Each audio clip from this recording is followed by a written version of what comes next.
What's going on, Colts Nation? I appreciate you joining me for another video where today I'd like to talk a little bit about Jonathan Taylor. I want to look back at some of Jonathan Taylor's 2023 tape and see what's happening with Jonathan Taylor.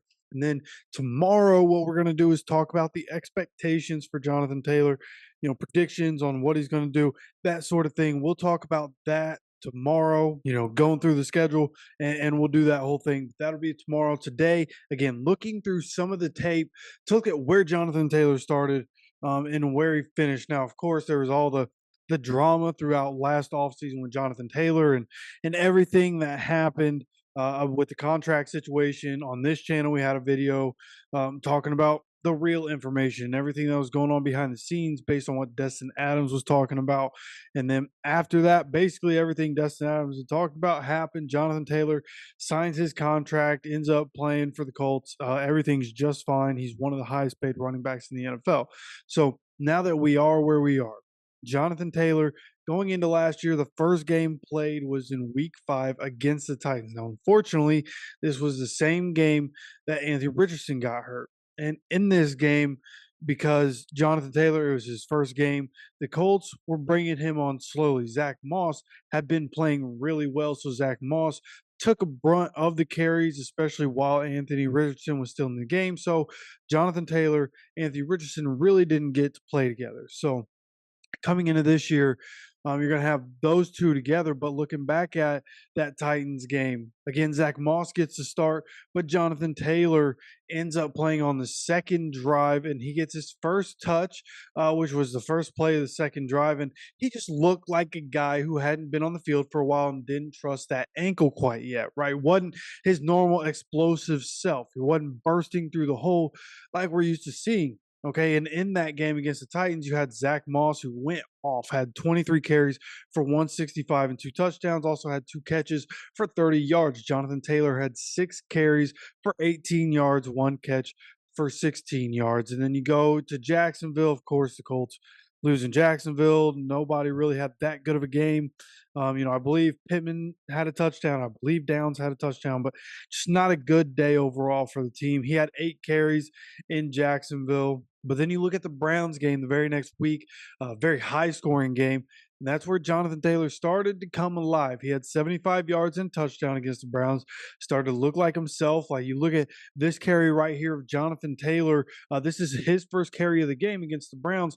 And when you compare that to the first carry of a season against the Titans for him, like the comfortability for him is there. He's starting to trust himself, starting to find himself again.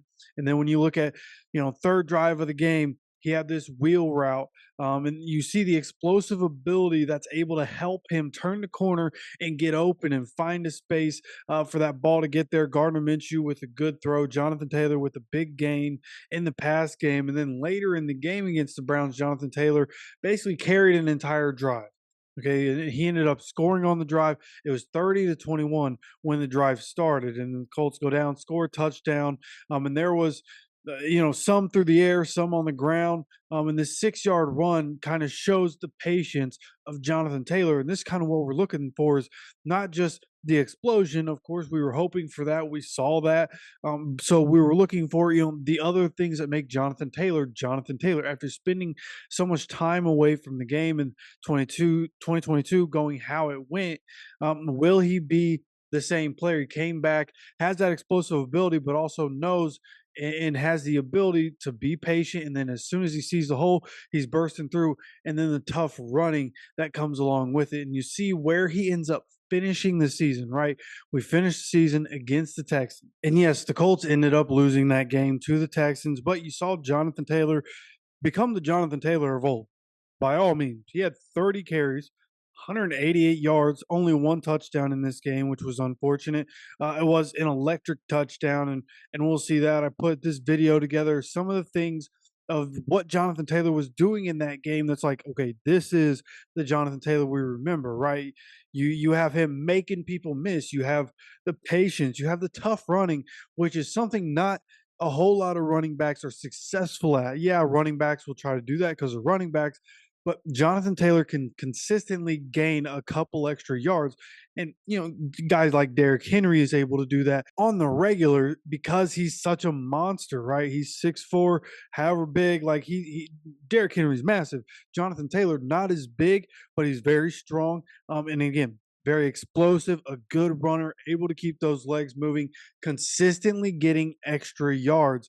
And as it goes on, and as the game goes on, he wears people down in this offensive line, wearing people down, which is where you come to the 49-yard touchdown run in the Texans game that they made it look easy between the offensive line blocking, Jonathan Taylor finding the right space in the exact lane for him to run on that play. Alec Pierce with the blocking downfield, just absolutely beautiful job in this game. Unfortunately, again, the Colts weren't able to come away with the win in that game, but it notified us that Jonathan Taylor got the contract, and Jonathan Taylor is Jonathan Taylor still. Jonathan Taylor fully capable of being an absolute game changer still. And having Anthony Richardson on the field is only going to amplify that, seeing those two be able to play together. So that's really what we're hoping for. In years past, Colts have had so many injuries to key guys. It's really what we're looking for this year. There's so many different guys that we could talk about, like, oh, if he's able to stay healthy, man, we're going to be really good. If he stays healthy, we'll be really good. Like so many different players, really, really good players, that's the case for. So with the assumption that these guys are able to stay healthy, most of our guys are able to stay healthy. I think Jonathan Taylor could have a very good season alongside Anthony Richardson. And again, we're going to talk about the predictions of what I expect from him, right? We're going to look at the schedule and try to make a good, educated guess on what Jonathan Taylor could do. What do we see him doing next year? His stats in the run game, through the pass game, touchdowns. We're going to talk about so much, and we're going to continue these conversations looking at tape and predicting what guys are going to do, trying to project what our guys are going to do as we wait for training camp to come up. So please make sure you subscribe with notifications on so you get notified anytime any of these videos do come out. Of course, I appreciate you stopping by for another video. And as always, take care of yourself, take care of each other, and go Colts.